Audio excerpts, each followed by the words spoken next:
Maître Souleymane Ndéné Ndiaye. Je ne sais pas si je peux utiliser le mot Maître Souleymane ou Monsieur le Premier ministre, différents attributs que nous vous donnons. Alors, je vais vous raconter une anecdote.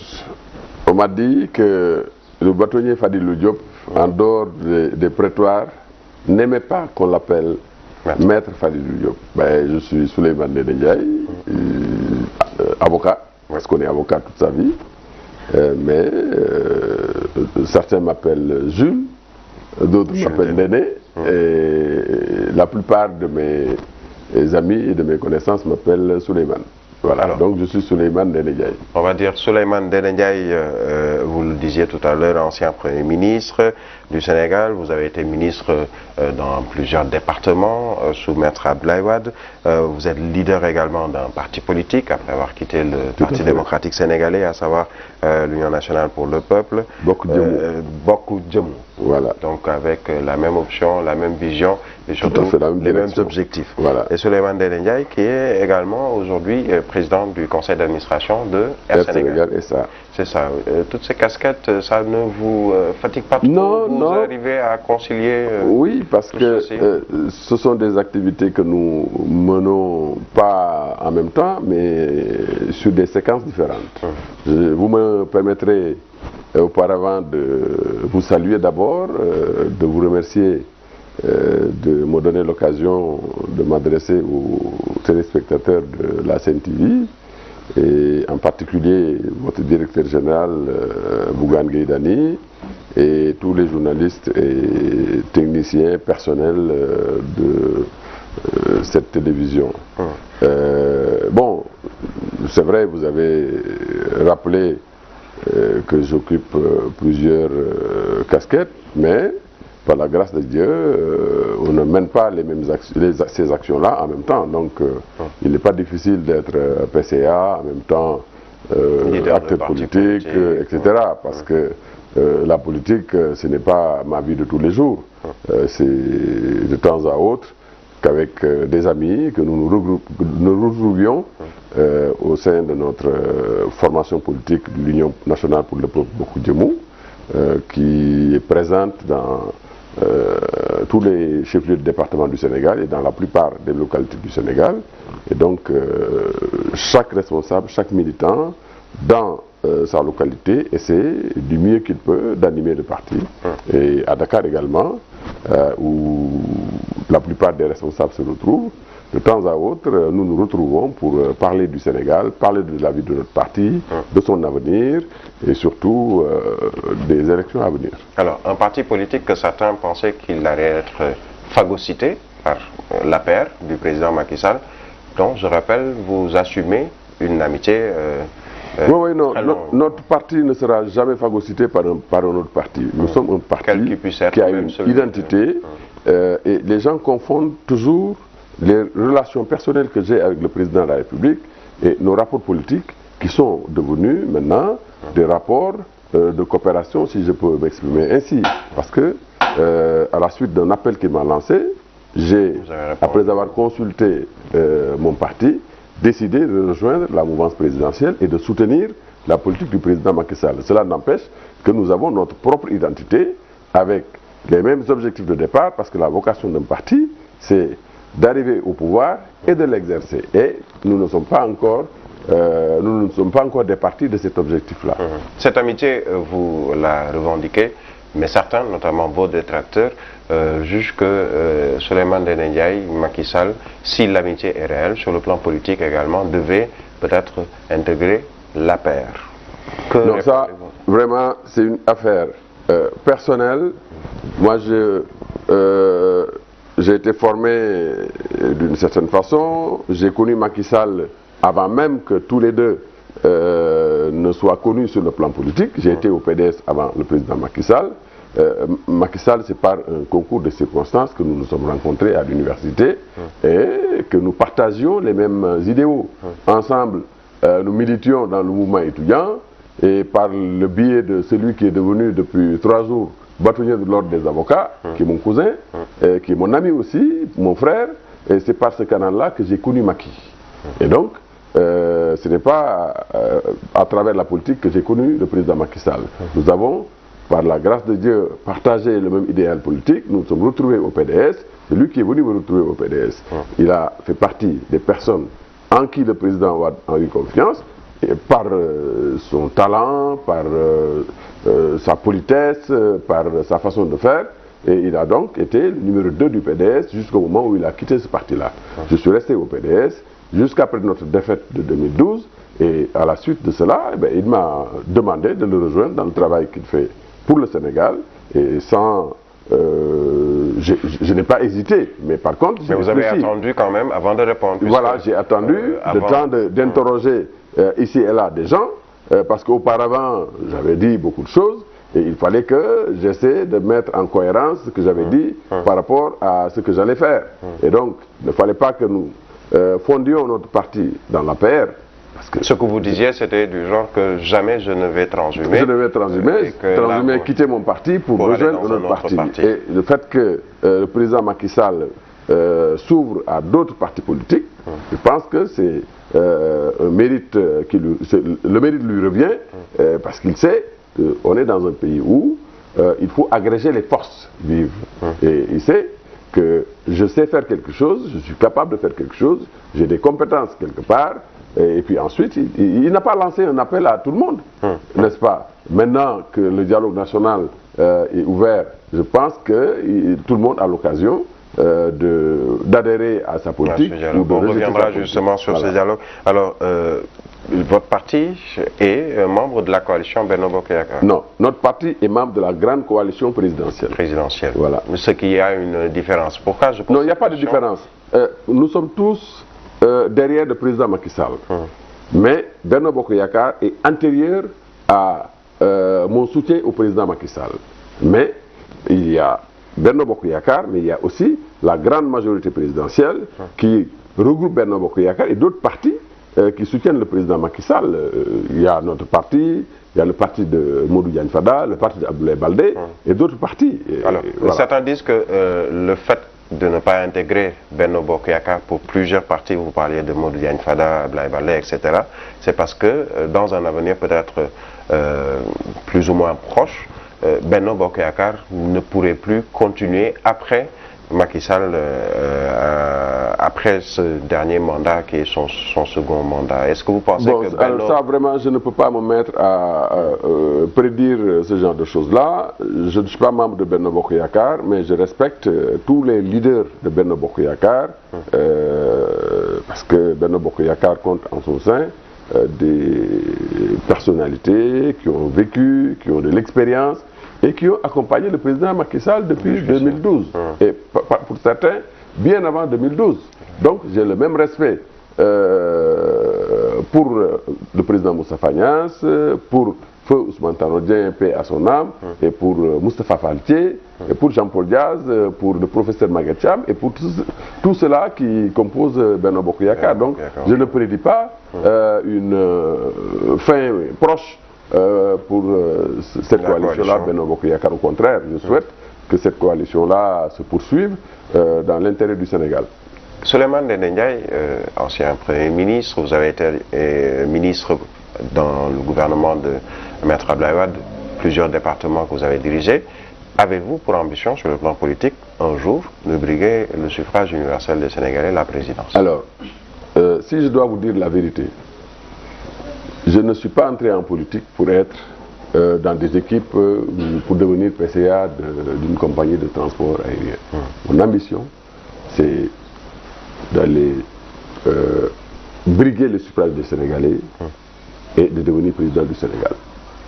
J'ai la culture avec moi, j'ai l'expérience avec moi, et Inch'Allah Rabbi, si Dieu le veut, parce que c'est Dieu qui choisit ceux qui doivent diriger, si Dieu le veut, et si les Sénégalais le veulent, Inch'Allah Rabbi, je briguerai le Vous travaillez dans ce sens? Je travaille dans ce sens-là, sans faire beaucoup de bruit, bien entendu.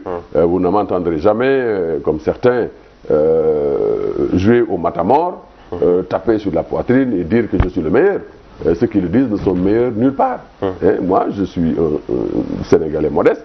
Je vais faire mon chemin, je vais parcourir le pays, parce qu'il faut, pour gagner la confiance des Sénégalais, il faut aller vers eux, leur expliquer ce que vous devez faire pour changer le cours de leur vie. Et je pense que je n'ai pas été dans un gouvernement, d'abord conseiller du président de la République, son porte-parole, ministre de la fonction publique, ministre de l'environnement, ministre de l'économie maritime, ministre d'État, directeur de cabinet du président de la République, premier ministre, pour rien. J'ai acquis beaucoup d'expérience, j'ai appris beaucoup de choses à côté de Maître Wade. Je sais comment on gère un pays et comment on gère des hommes. Alors, c'est une perspective à court, moyen terme? C'est une perspective à court terme, Inch'Allah Rabbi. C'est-à-dire si Dieu le veut, après... Si Dieu me prête vie, mon souhait... Après Macky Sall, vous... Si Dieu me prête vie, mon souhait, c'est de remplacer le président Macky Sall, mais bien entendu, à condition que les Sénégalais le veuillent bien, à condition également que je sois dans une coalition qui me soutienne. Parce qu'aujourd'hui, il est clair que pour devenir président du Sénégal, il faut bien que vous soyez le candidat d'une coalition et d'une coalition forte. Pas seulement d'un parti politique. Parlons de parti, votre ancien parti politique, le Parti démocratique sénégalais. Quels sont vos rapports aujourd'hui avec les membres du PDS et surtout votre... Individuellement pris, la plupart des responsables du PDS sont mes amis. Individuellement pris. Je n'ai que des amis au PDS. Le responsable en commençant par Omar Sarr, Maître Amadou Sall, pour ceux que je connais. Parce que le PDS maintenant est un parti qui est ouvert à beaucoup de gens. Mais nous qui étions au PDS avant, nous nous connaissons tous et nous nous respectons. Vous avez gardé On a gardé de très très bons rapports. Maintenant, le président Wade, je ne le vois plus depuis quelques années, mais c'est pas grave. L'essentiel, c'est que j'ai de ses nouvelles par le canal de ses proches. Parce que c'est comme ça aussi la vie. On n'est pas... Mais sans rancune, quoi. Non, non, au contraire. Au contraire, parce que j'ai pour Abdoulaye Wade, Maître Abdoulaye Wade même, devrais-je dire, la même affection que j'avais pour mon père. Parce que c'est comme ça, il m'a fait connaître au monde, il a fait de moi ce que je suis devenu. Moi, j'avais une profession, mais aujourd'hui, les Sénégalais retiennent de moi beaucoup plus l'ancien Premier ministre ou l'ancien ministre que l'avocat que je suis devenu à la sueur de mon front. Voilà. Alors, PCA de Air Sénégal, on vous annonce également au Conseil des collectivités territoriales, en remplacement de Feu Ousmane Tanor Dieng, nos pensées pieuses pour lui et sa famille. Est-ce que cela est en discussion? Alors, ce que je dois vous dire, c'est que pour l'instant, je porte le deuil de Tanor.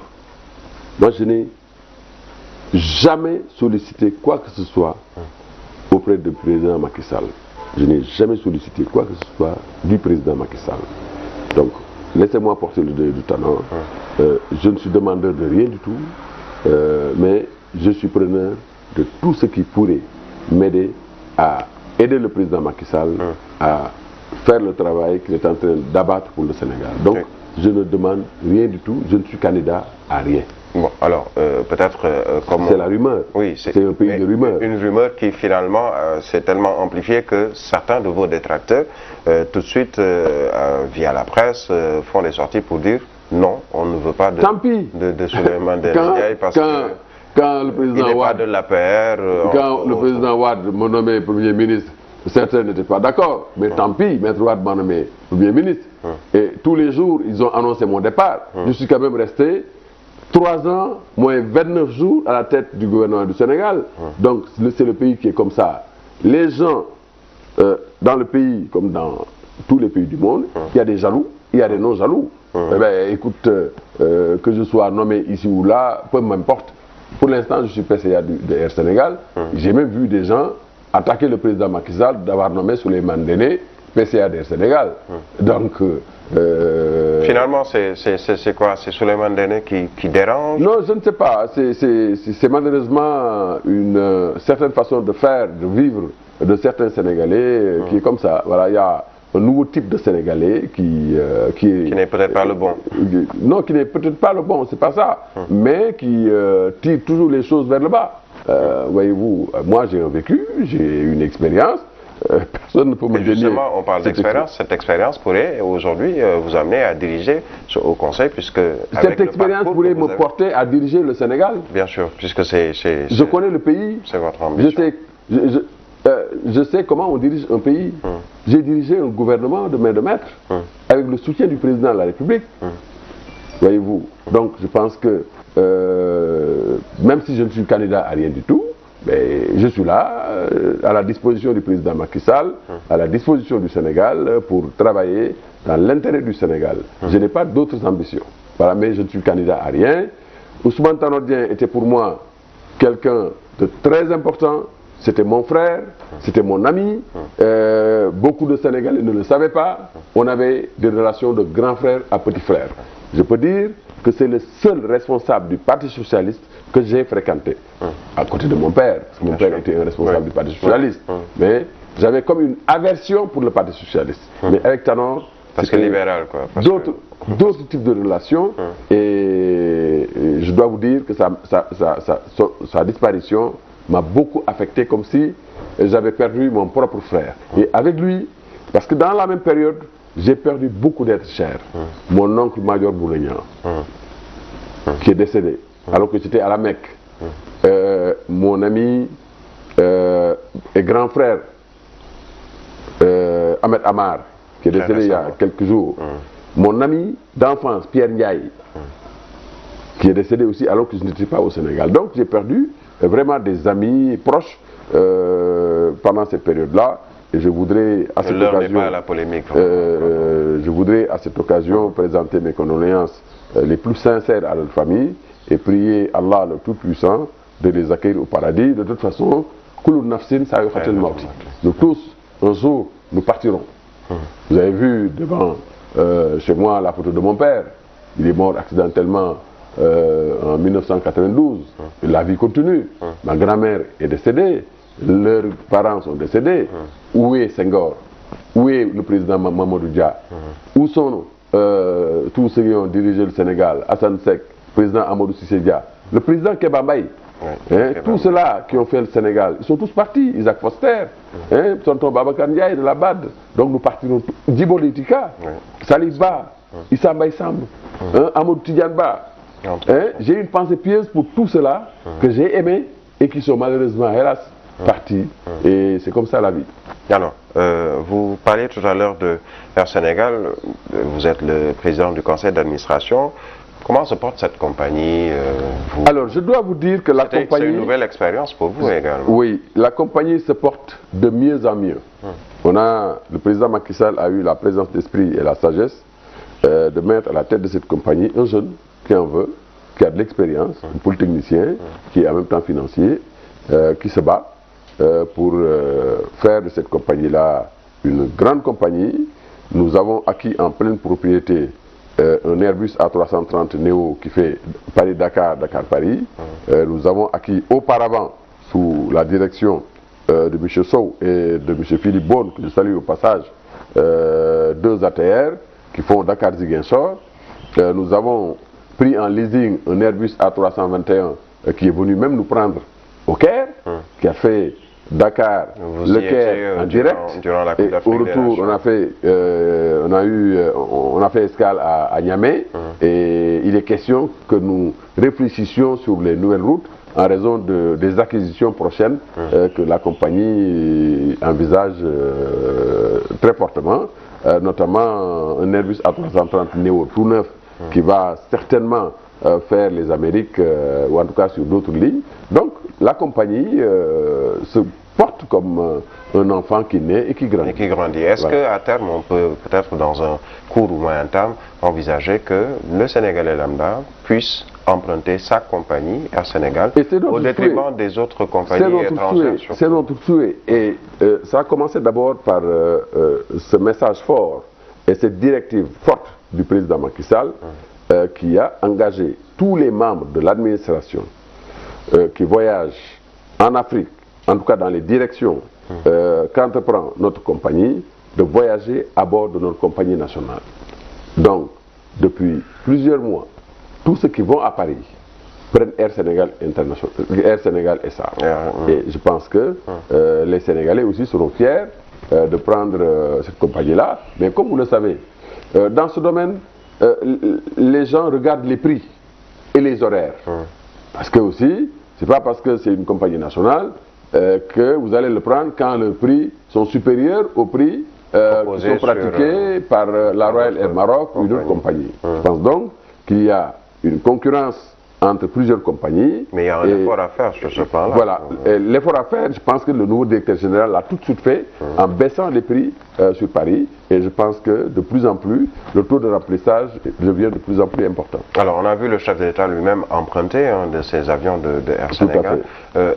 Si on reste dans cette même logique, beaucoup ont dénoncé un peu le fait que plusieurs hommes politiques ou personnalités politiques vont en Europe, en France ou dans d'autres pays de l'Hexagone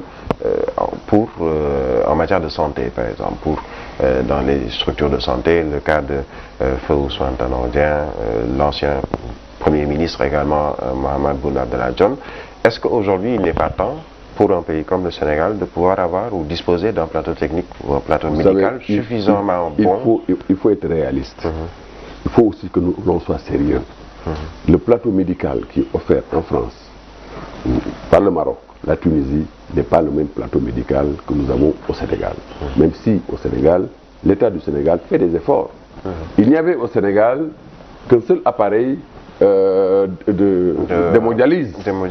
Aujourd'hui, dans beaucoup d'hôpitaux de l'intérieur du Sénégal, il y a des appareils d'hémodialyse. Donc, Paris n'a pas été forgé en un seul jour. Le Sénégal a 59 ans d'indépendance. La Révolution française date de 1789. Donc, nous ne pouvons pas nous comparer à la France. Et je dois vous dire que ce ne sont pas seulement ceux qui gouvernent qui sont évacués en France. Moi, je suis témoin. Le président Wade a même évacué des journalistes qui passaient le temps à le flageller. Il les a amenés à l'hôpital américain de Neuilly. Le président Macky Sall fait pareil. Je pense donc que les gens doivent être raisonnables et sérieux. Quand quelqu'un souffre d'une pathologie qui ne peut pas être soulagée au Sénégal, eh bien, on ne va pas le laisser mourir ici parce qu'on n'a pas suffisamment d'appareils pour le soigner. L'État a le devoir de l'évacuer, de le soigner et de toutes les façons. Si quelqu'un doit mourir demain, quel que soit la destination ou le pays, la compétence des médecins qui seront à son chevet, cette personne-là va mourir. Donc ça c'est un faux débat que le Sénégal ne dispose pas. Pourquoi on évacuerait des gens de la Mauritanie vers Dakar?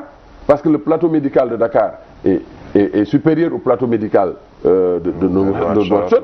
Beaucoup d'Africains et de la sous-région sont évacués sur Dakar.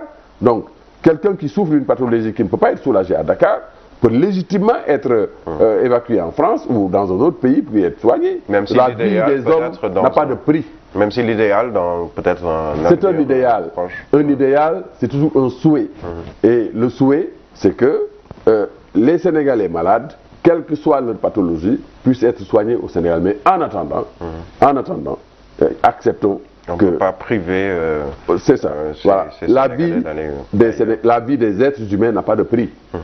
Si quelqu'un est malade et que ses parents en saisissent le président de la République, qui qu'il soit, le président de la République fait l'effort de le transférer, de l'évacuer en France ou dans un autre pays pour le soigner. Quand notre appareil qui diagnostique le cancer était en panne, mais le ministère de la Santé prenait sur lui la radiothérapie, prenait sur lui d'évacuer au Maroc et dans les autres pays tous les malades, sans tenir compte de leur condition sociale.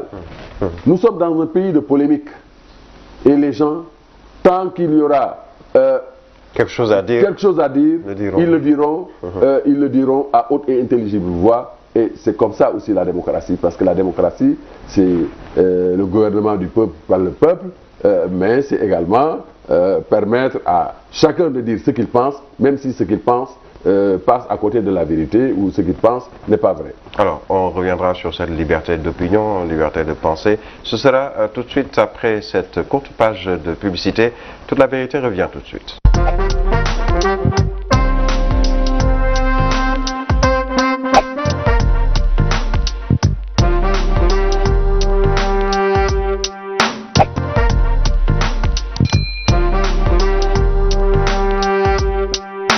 Merci de nous retrouver avec notre invité, Maître Souleymane Ndéné Ndiaye, ou je dirais Souleymane Ndéné Ndiaye, comme il me l'a dit à l'entame de son propos. Je veux dire maître, hein, je ne vous refuse pas, je suis avocat, c'est l'avocat toute ma vie. Jules Ndéné, comme certains l'appellent, on se connaît depuis assez longtemps également. Ouais. Alors, on parlait de liberté d'opinion, liberté d'expression. On a vu un peu ce qui se passe depuis un certain temps au Sénégal, où à travers le net, à travers des blogs, à travers les réseaux sociaux, mais également dans la presse, on reproche à certains d'avoir une trop grande liberté qui les pousse même à dire des choses à l'endroit d'une autorité comme le chef de l'État, d'une institution comme le chef de l'État. Que pensez-vous de ce débat? Vous savez, chacun parle, agit en fonction de l'éducation qu'il a reçue et en fonction de ce qu'il veut devenir ou en fonction de l'image qu'il veut que les Sénégalais retiennent de lui. Oh, ouais. Les gens polis, bien élevés, n'utiliseront jamais de gros mots, ni dans les blocs,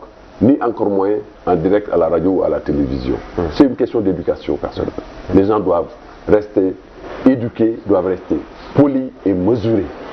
Ce n'est pas parce que vous êtes dans l'opposition, vous êtes contre le président de la République, que vous devez vous permettre de l'insulter, de le caricaturer, de caricaturer sa famille. Ça, c'est de l'impolitesse pure et dure. Et ça ne date pas d'aujourd'hui. Non, ça remonte à beaucoup plus loin. Sous Wade, sous Diouf, pratiquement tous les régimes ont eu leur... Sous Diouf, on l'a enregistré moins. Parce que vous savez, sous Diouf, il n'y avait pas Internet. Il n'y avait pas toutes ces radios. Il n'y avait pas toutes ces radios, il n'y avait pas tous ces médias. Et sous Wade, Wade était un grand-père. Il tolérait beaucoup. Il pouvait demander à son ministre de la Justice de poursuivre et puis ensuite de revenir en arrière et de pardonner. On l'a caricaturé par exemple durant les élections. Mame Madior Boye. Un cercueil, Mame Madior Boye, oui. Ancien Premier ministre également. Ancien Premier ministre. Après Wade, c'était Macky Sall. Macky Sall est un jeune. Macky Sall, à mon avis, si j'étais à sa place, j'aurais fait exactement la même chose que lui. On peut être contre moi, mais on ne doit pas m'insulter, on ne doit pas insulter ma famille. On doit critiquer ma gestion, c'est normal que quelqu'un qui ne soit pas avec lui puisse dire non, je ne suis pas d'accord que le poste de Premier ministre soit supprimé, qu'il mette quelqu'un à telle place ou à telle autre, encore que c'est la loi qui lui confère le pouvoir de nommer à tous les emplois civils et militaires, y compris son propre frère. Parce que son propre frère est citoyen sénégalais. Mais les gens exagèrent. On parlera justement de... Les gens exagèrent, les gens se prennent pour ceux qui ne sont pas, ils sont toujours prêts à dire c'est des nullards, c'est des ceci, c'est des cela. Alors que nous, on a fait les mêmes universités qu'eux. Ils vont dire ouais, les nullards, les nous, les tourés, les nous, ils n'ont jamais été cooptés dans un gouvernement. Vous savez ce qu'ils nomment. Ils ont quand même un tableau assez large. Ce tableau assez large comprend tous les Sénégalais qui sont censés disposer de compétences suffisantes pour diriger un pays ou pour diriger un ministère. On a pourtant reproché à Maître Abdoulaye Wade d'avoir nommé son fils... Mais son fils avait les compétences pour devenir ministre. Maintenant, c'est son fils qui a exagéré. Maître Wade avait de bonnes raisons. Dans votre gouvernement. Il a été ministre dans mon gouvernement. Mais Wade avait de bonnes raisons de nommer son fils, qui a fait les mêmes études que tout le monde, qui avait les compétences qu'il fallait pour devenir ministre, mais... Et qui bénéficiait peut-être de la confiance de son père aussi. Mais qui bénéficiait de la confiance de son père, qui a aidé son père quand il était dans l'opposition et même quand il était au pouvoir. Maintenant, il faut voir qu'est-ce qu'il en a fait. C'est une autre question. Nous parlions tout à l'heure de ce frère de Macky Sall, Aliou Sall, cette vindicte populaire, entre guillemets, je précise bien entre guillemets, concernant cette affaire du pétrole et du gaz. Vous le disiez tout à l'heure, tout le monde qui veut tirer sur Aliou Sall. Que pensez-vous de ce débat autour justement de la session? Je pense que ce débat est exagéré. Vous ne m'avez pas entendu m'exprimer sur la question depuis le début, parce que j'ai observé et je me suis rendu compte que certains ne sont pas raisonnables. Monsieur Aliou Sall a été agent de l'État affecté à l'ambassade du Sénégal en Chine. Après cela, il a quitté l'administration pour choisir d'aller dans le secteur privé. Gérer ses affaires, comme on dit. Gérer ses affaires.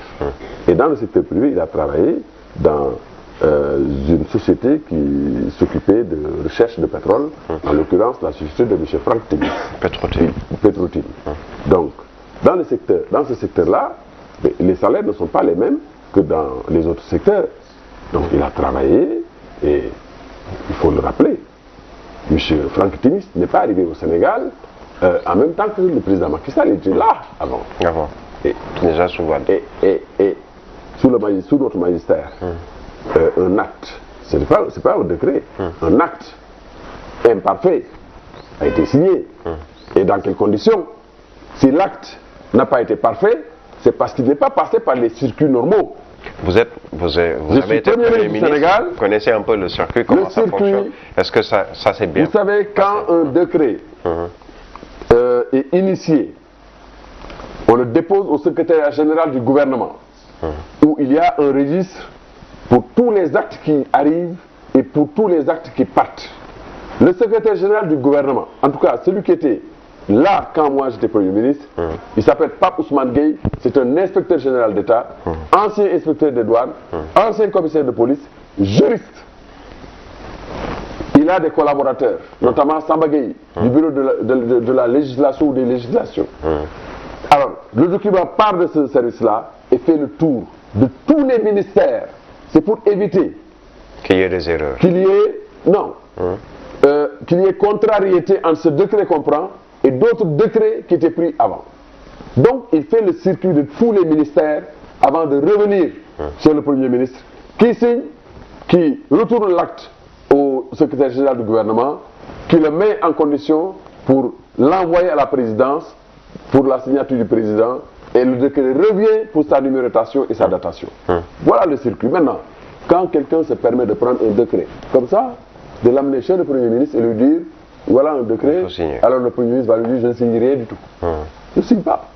Mais, comme l'urgence s'affranchit toujours des principes, eh bien, le président Wade m'a tout de suite appelé pour me dire, Souleymane, écoute, c'est urgent, etc. J'ai signé, j'ai donné un gendarme qui l'a porté au président de la République.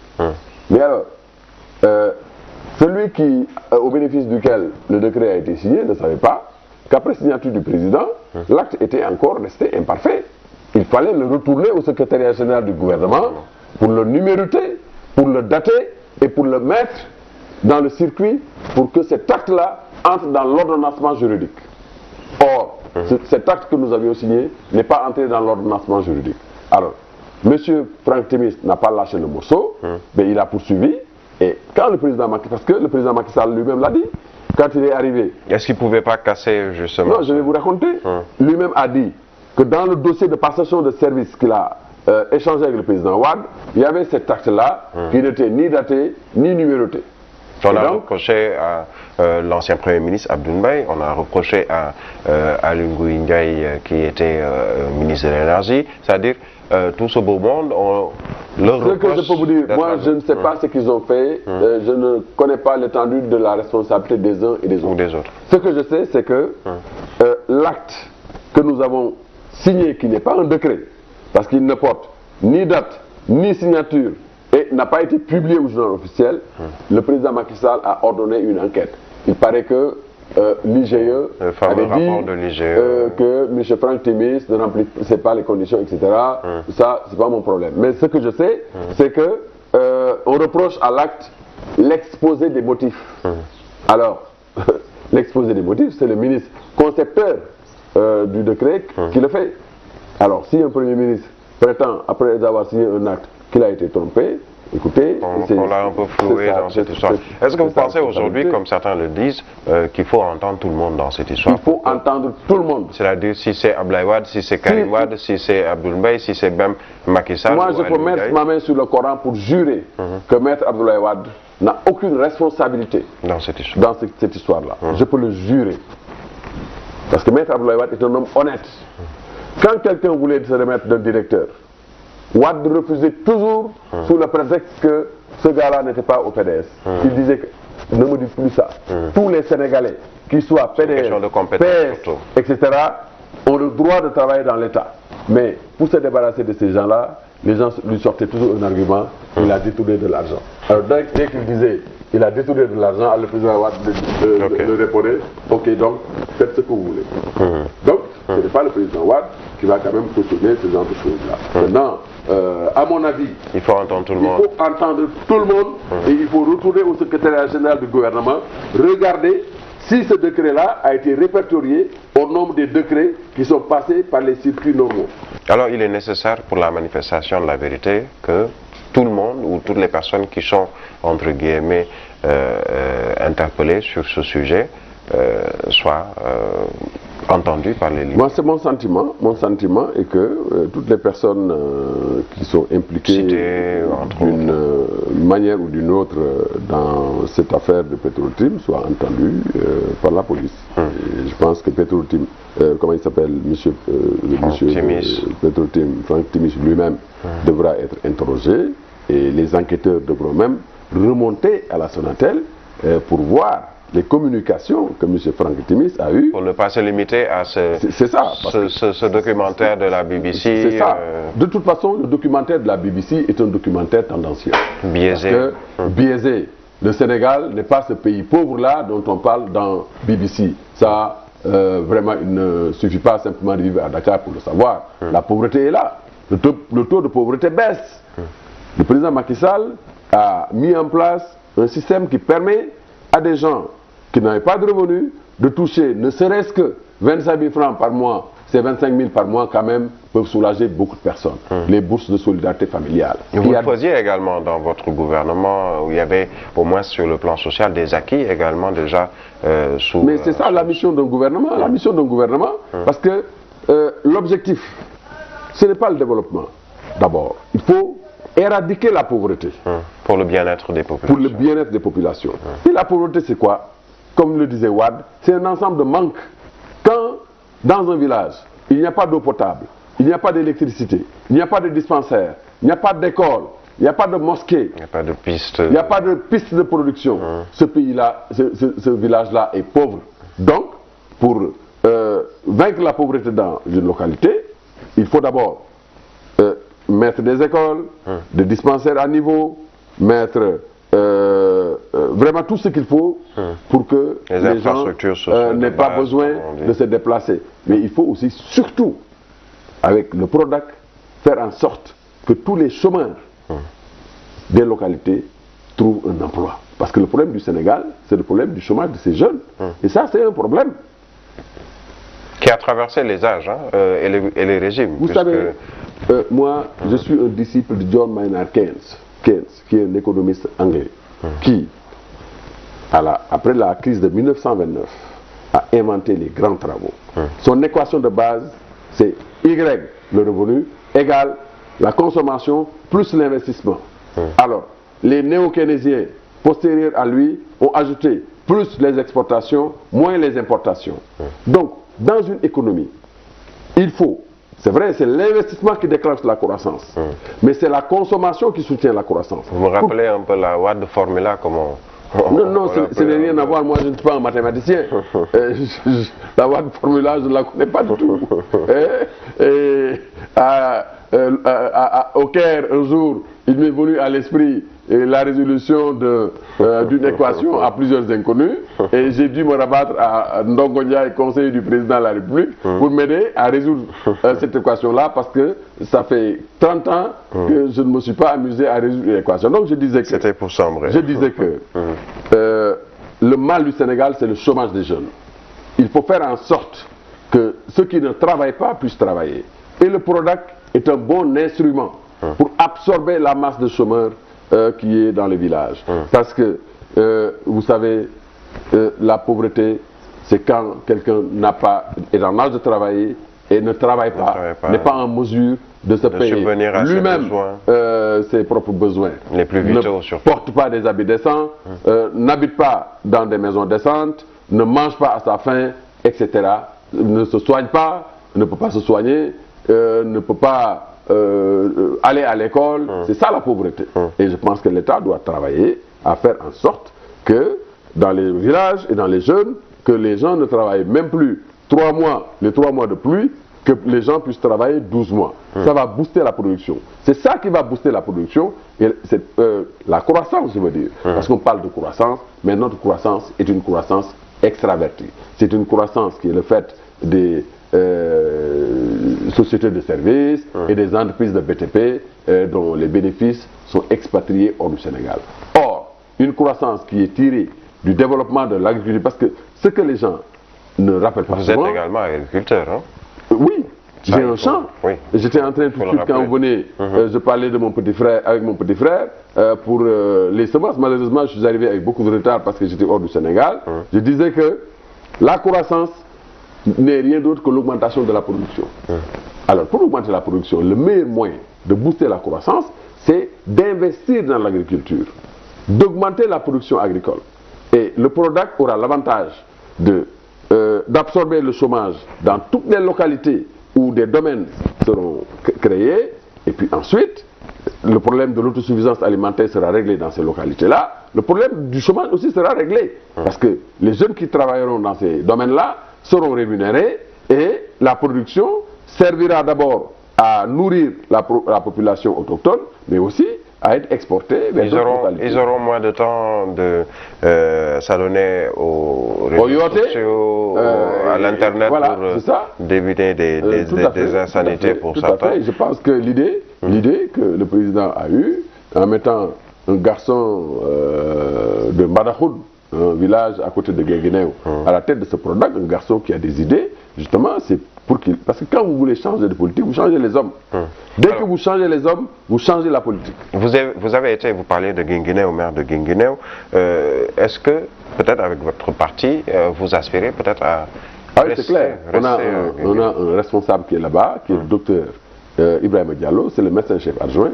Il sera notre candidat pour la mairie de Guinguinéo, en même temps que d'autres frères, Bamba Sissé, Alpha, qu'on appelle Alpha Addis, qui sont tous mes petits frères, mais je dois le dire, je soutiendrai le candidat de notre parti. Des élections qui se tiendront peut-être en 2020, puisque reportées par consensus. Oui, semble-t-il qu'au terme des discussions organisées par le général Mamadou Niang, que je salue au passage, la classe politique a accepté le report des élections locales pour 2020 et pour permettre à l'État de mieux les organiser. Pour l'une des rares fois depuis déjà plusieurs années, il y a un large consensus autour de la chose politique, savez, à travers justement ce dialogue national, ce dialogue politique. Une bonne chose selon vous? Ce n'est pas l'une des rares fois. Quand j'ai vu les Sénégalais accueillir nos lions après la Coupe du Monde, même après la défaite, je me suis dit que ce qui divise les Sénégalais, ce n'est pas beaucoup de choses. Les Sénégalais peuvent être ensemble sur beaucoup de points. Il suffit simplement que ce dialogue-là, qui est un dialogue ponctuel, conjoncturel, que ce dialogue-là soit permanent. On ne peut pas organiser de démocratie directe comme en Suisse. Mais je pense que dans les quartiers, dans les villes et dans les villages, les gens doivent se concerter sur les problèmes qui se posent à nous, discuter de ces problèmes-là et choisir les meilleures solutions possibles qui peuvent être exprimées par ceux qui sont dans l'opposition. Le mal, c'est de ne pas dialoguer. Il faut dialoguer. Seul le dialogue... Ceux qui ne sont pas autour de cette table, on peut citer le Parti démocratique sénégalais, en tout cas, sont... Mais c'est un choix. Entre autres... C'est un choix. Vous savez, le fait de ne pas participer à l'appel à un dialogue aussi est un choix. C'est un choix politique. Chacun est libre d'assumer son choix, d'exercer un choix et de l'assumer. Et je pense que le PDS a choisi de ne pas participer à ce dialogue pour beaucoup de raisons. C'est un choix politique. Vous-même, sous Wade, plusieurs fois, vous avez fait cet appel au dialogue. C'est un choix. Un jour, le président Wade a réuni toute l'opposition, mais le dialogue s'est terminé quand... Après la sortie de celui qui était le porte-parole du jour, mon ami et frère Ousmane Tanordien, quand Wade a réagi à son propos, les autres se sont levés et ils sont partis. Et c'était la fin du dialogue. C'est comme ça. Mais je pense qu'on devra dépasser ces clivages-là et dialoguer franchement. Dépassionner le débat, est-ce que ce terme aujourd'hui doit être mis en avant, surtout concernant... Je ne crois pas que ce soit possible. Avec le type d'homme politique que j'ai vu là naître, des gens qui pensent être porteurs des espoirs, des solutions. Ces gens-là qui croient détenir sous la main les solutions pour développer le Sénégal, je ne crois pas qu'avec des gens comme ça, qu'on arrivera à dépassionner le débat politique. Ils seront toujours aux abonnés. Ils seront toujours là à insulter, à invectiver, à faire croire qu'ils sont meilleurs que tout le monde, qu'ils ont les solutions à tout, une espèce de Arias, ce personnage de la Bruyère qui est allé partout, qui sait tout faire, etc. Et je pense que on verra bien. L'avenir nous édifiera sur la capacité ou les capacités des uns et des autres. Alors, je vais citer deux personnes et demander votre réaction sur ces deux noms, Khalifa Ababacar Sall, Guy Marius Sagna. J'ai beaucoup de compassion et de respect pour Khalifa Ababacar Sall. Je fais partie de ceux qui, dès le premier jour, l'ont accompagné chez le doyen des juges d'instruction. Si cela ne tenait qu'à moi, Khalifa Sall aurait cautionné. Et parce que je lui ai dit en prison que ta place n'est pas en prison. Pour le message que tu peux porter, que tu veux porter aux Sénégalais, tu ne peux pas être en prison et porter ce message-là. Donc j'ai beaucoup de respect, de compassion pour Khalifa Ababacar Sall. Malheureusement, la loi, c'est la loi.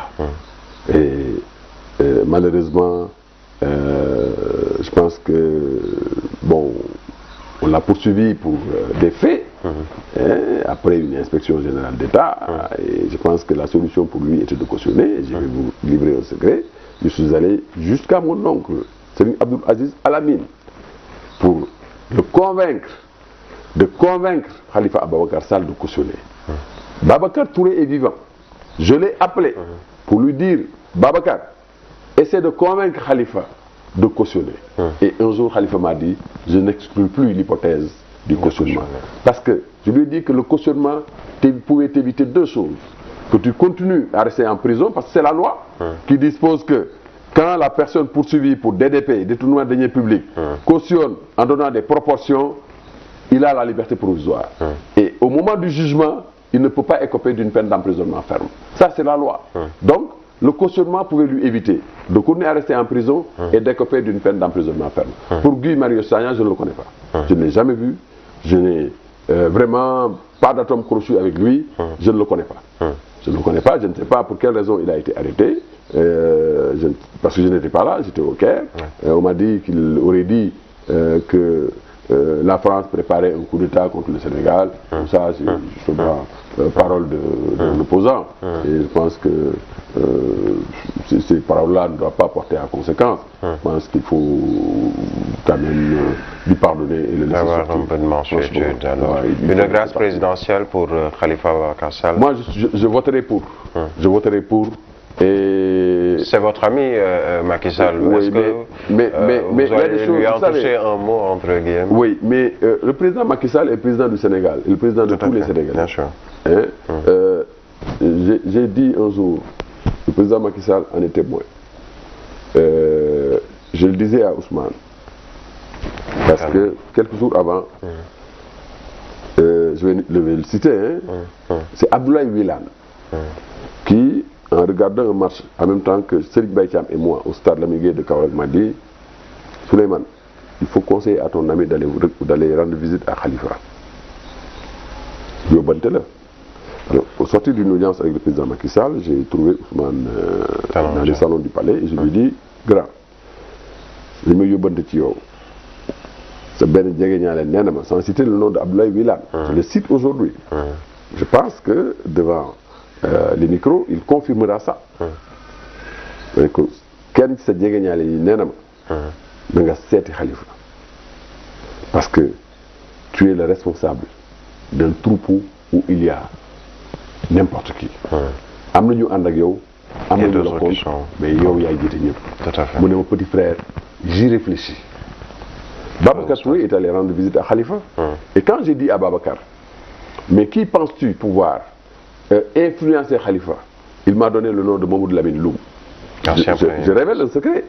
Mais malheureusement, Mamadou Lamine Loum n'était pas au Sénégal à ce moment-là. S'il était au Sénégal, je serais allé le voir pour le convaincre Khalifa de payer une caution. Parce que Khalifa lui-même me disait, mais Souleymane, je n'ai pas d'argent. Je lui dis, mais toi, tu n'as pas d'argent. Mais les gens avec qui tu travailles, c'était 1,8 milliard. C'était pas beaucoup d'argent. pour toutes les personnes qu'il a aidées, toutes les personnes qui le soutenaient. Je pense qu'il suffisait simplement que les uns et les autres se cotisent pour lui payer la caution et pour lui permettre de recouvrer la liberté. Perspective. En tout cas, pour l'instant, toutes les voies de recours sont épuisées. Le président Macky Sall doit faire preuve de mansuétude, de magnanimité et libérer Khalifa Sall, ne serait-ce que pour sa vieille maman. Ce sont par ces mots que nous allons clore cette émission. Souleymane Ndéné Ndiaye, merci. C'est moi qui vous remercie de me donner encore l'occasion de parler devant vos caméras, de vous saluer, de saluer tous les Sénégalais et surtout de m'excuser si dans un propos quelconque j'ai pu dire des choses qui ne sont pas visibles et qui ne sont pas dissibles. Ce n'est pas mon intention. Mon intention était de répondre à vos questions de la façon la plus franche possible. Et je fais un clin d'œil à un de mes petits frères kaolackois, Ousmane Sougou, qui m'a dit « Grand boy wax, nga baye di ñangal ». Non, ñangaluma. Alors, je fais un clin d'œil aussi à El Hadj Ndiaye de 2S, qui nous a laissé un excellent souvenir au Caire. Parce que chaque fois que les Sénégalais tenaient la balle dans la surface de réparation et qu'il y avait danger, li muy wax mooy tournil bal bi. Donc El Hadj tournil bal bi. et puis bon, l'avenir, peut-être que dans 2 ans, on aura cette Coupe d'Afrique des Nations. C'est en tout cas le souhait de tous les Sénégalais. Vous